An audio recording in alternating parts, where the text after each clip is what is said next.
نحمده ونستعينه ونستغفره ونؤمن به ونتوكل عليه ونعوذ بالله من شرور أنفسنا ومن سيئات أعمالنا من يهده الله فلا مضل له ومن يضلله فلا هادي له ونشهد أن لا إله إلا الله وحده لا شريك له ونشهد أن سيدنا وحبيبنا وشفينا ومولانا محمد وبارك وسلم صلى الله تعالى عليه وسلم تسليما كثيرا كثيرا أما بعد فأعوذ بالله من الشيطان الرجيم بسم الله الرحمن الرحيم وقال الله تبارك وتعالى وما أرسلناك إلا رحمة للعالمين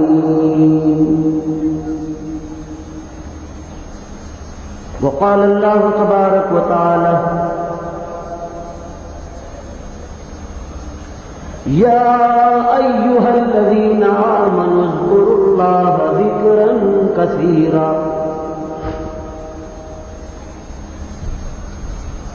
وقال النبي صلى الله عليه وسلم خير الناس من ينفع الناس أو كما قال عليه الصلاة والسلام صدق الله مولانا العلي العظيم وصدق رسوله النبي الكريم ونحن على ذلك لمن الشاهدين والشاكرين والحمد لله رب العالمين.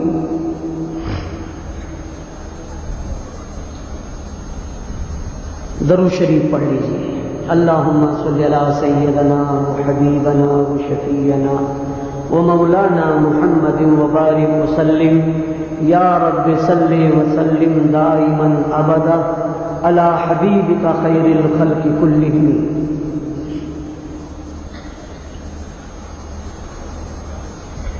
روح مصطفیٰ کے جیسا کوئی آئینہ نہیں ہے. روح مصطفیٰ کے جیسا کوئی آئینہ نہیں ہے. یہ بتا رہا ہے قرآن یہ میرا کہا نہیں ہے. روح مصطفیٰ کے جیسا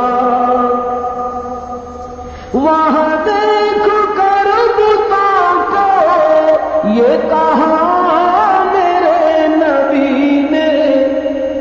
وہاں دیکھ کر بتوں کو یہ کہا میرے نبی نے. یہ حرم ہے وہ کرم ہے یہ صنم قدا نہیں ہے.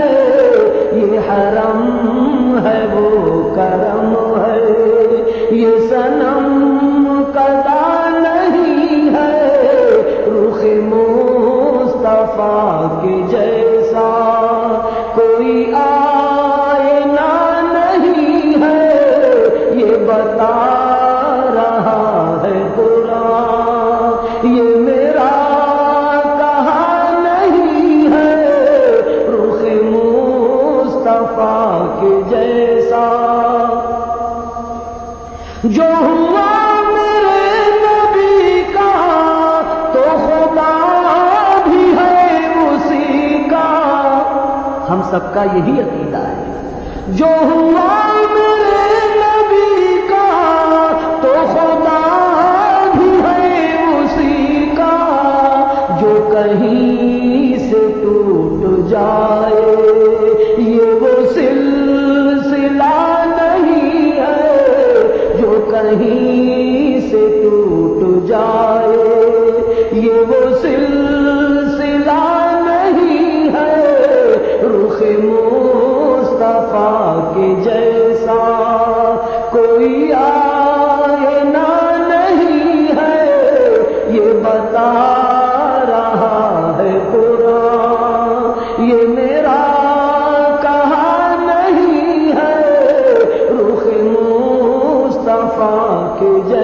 جیسا، جو عمل سے دور ہوں گے تو خفا حضور ہوں گے، جو عمل سے دور ہوں گے تو خفا حضور ہوں گے، جو خفا حضور ہوں گے تو کوئی راستہ نہیں ہے، جو خفا حضور ہوں گے تو کوئی راستہ نہیں ہے، رخ مصطفیٰ کے جیسا،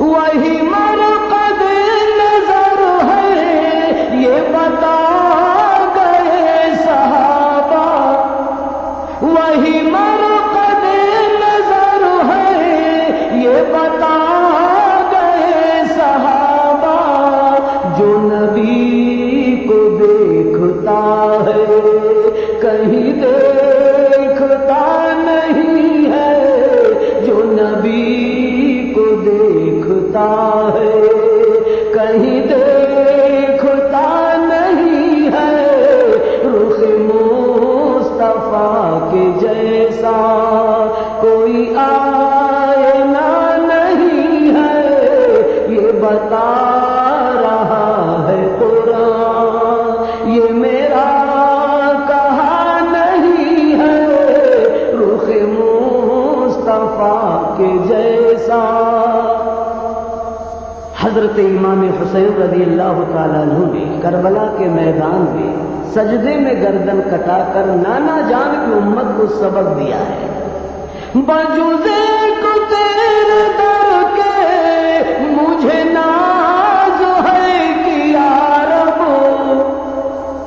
بجوزے کو تیرے در کے مجھے ناز ہے کہ یا رب، میرا سر کٹا ہے لیکن میرا سر جھکا نہیں ہے، میرا سر کٹا ہے لیکن میرا سر جھکا نہیں ہے، رخ مصطفیٰ کے جیسا کوئی آئینہ نہیں ہے، رخ مصطفیٰ کے جیسا۔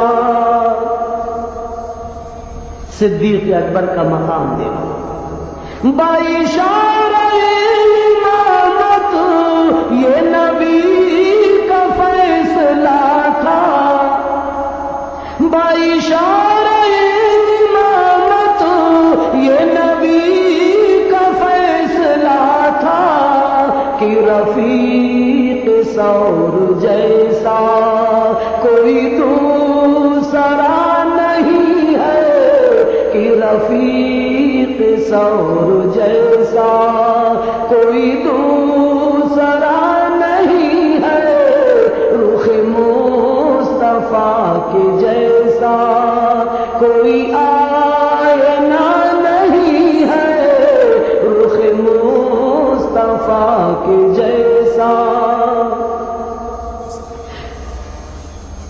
فاروق اعظم کا مقام دیکھو، ان کا عقیدہ دیکھو، اسے چوم کر عمر نے یہ کہا کہ سنگ اسود، اسے چوم کر عمر نے یہ کہا کہ سنگ اسود، تجھے چومنے کا مقصد تجھے پوجنا نہیں ہے، تجھے چومنے کا مقصد تجھے پوجنا نہیں ہے، رخ مصطفیٰ کے جیسا،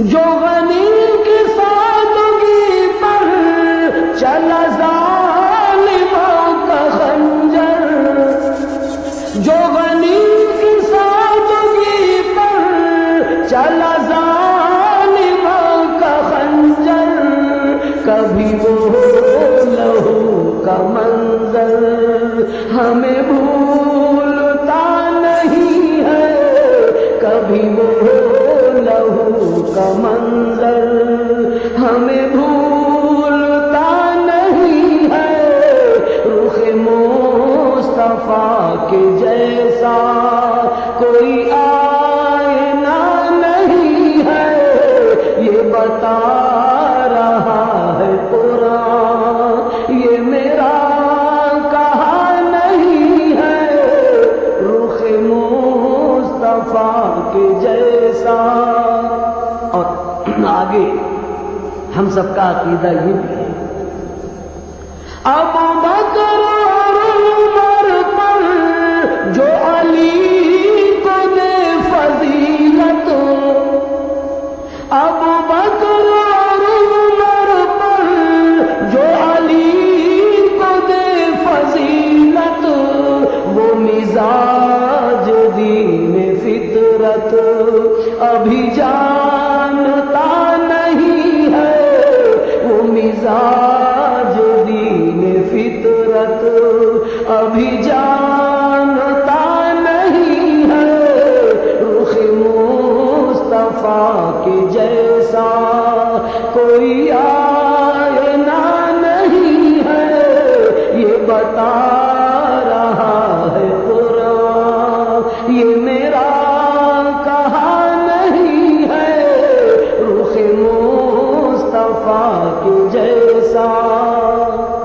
ایک بار اور درود و سلام پڑھ لیجیے، اللہم صلی علی سیدنا و حبیبنا و شفیعنا و مولانا محمد و بارک وسلم۔ دعا کیجیے اللہ پاک کچھ ایسی بات نکلوا دے جو ہمارے اور آپ کے نفع کی بات ہو، فائدے کی بات ہو، اس لیے کہ مہینوں سے پروگرام بامبے میں چل رہا ہے اور 24 کا آخری پروگرام ہے نا بھائی، 24 تاریخ لاسٹ ڈیٹ، یعنی بمبئی کا پروگرام ہوگا، 25 کو انشاءاللہ روانگی ہو جائے۔ دعا کیجیے اللہ تعالیٰ کہنے سننے زیادہ عمل کرنے کی توفیق نصیب فرمائے۔ مجمع بہت آ رہا ہے انشاءاللہ، چونکہ اب کی بھیمنڈی کا پتہ گول ہو گیا، یہ گھبرائیں نہیں انشاءاللہ، ہاں تھوڑا سا صبر سے کام لیجیے گا۔ اللہ نے زندگی سلامت رکھی تو مئی وغیرہ میں آنا ہوگا، تو انشاءاللہ کچھ پروگرام نئی جگہوں پر جہاں پر ابھی نہیں ہوا ہوگا۔ ایک بار اور درود و سلام پڑھ لیں، اللہم صلی علی سیدنا و حبیبنا و شفیعنا و مولانا محمد و بارک وسلم۔ پہنچا دے میرے یا رب ایک بار مدینے میں، پہنچا دے میرے یا رب ایک بار مدینے میں، رہتے ہیں دو عالم کے، رہتے ہیں دو عالم کے سردار مدینے میں، پہنچا دے میرے یا رب ایک بار مدینے میں، رہتے ہیں دو عالم کے، رہتے ہیں دو عالم کے سردار مدینے میں،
اور درود و سلام پڑھ لو۔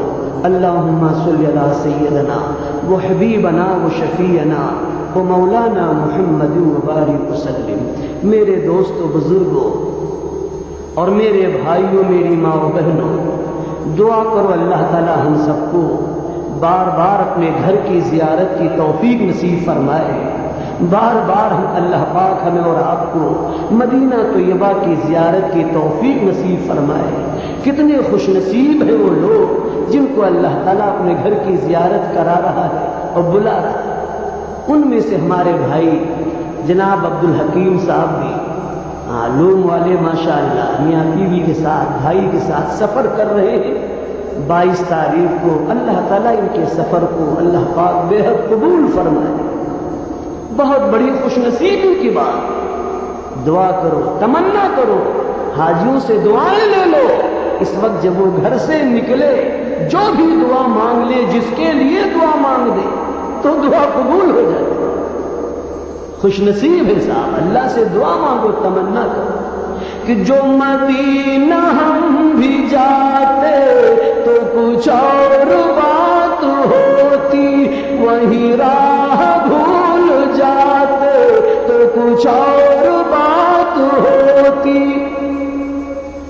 یہ ہوا کے مست جھونکے جو ارم سے آ رہے ہیں، یہ ہوا کے مست جھونکے جو ارم سے آ رہے ہیں، یہی طیبہ ہو کے آتے تو کچھ اور بات ہوتی۔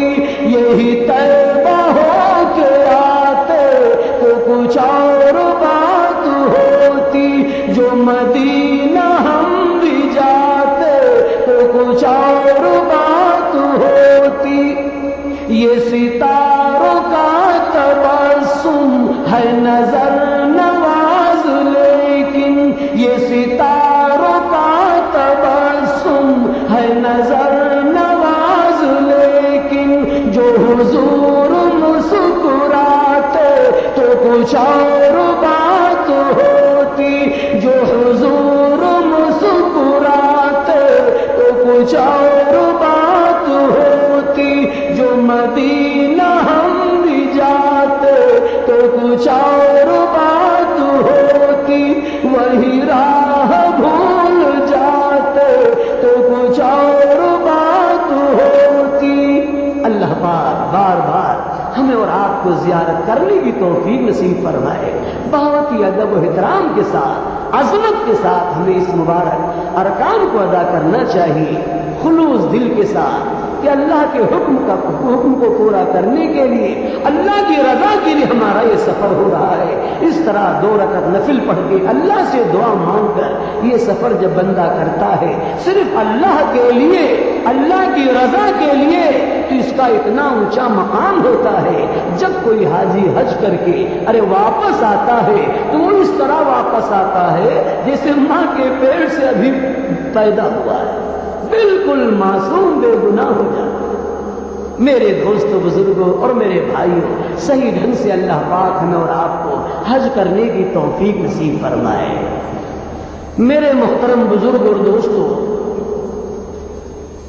اور میری ماں و بہنوں،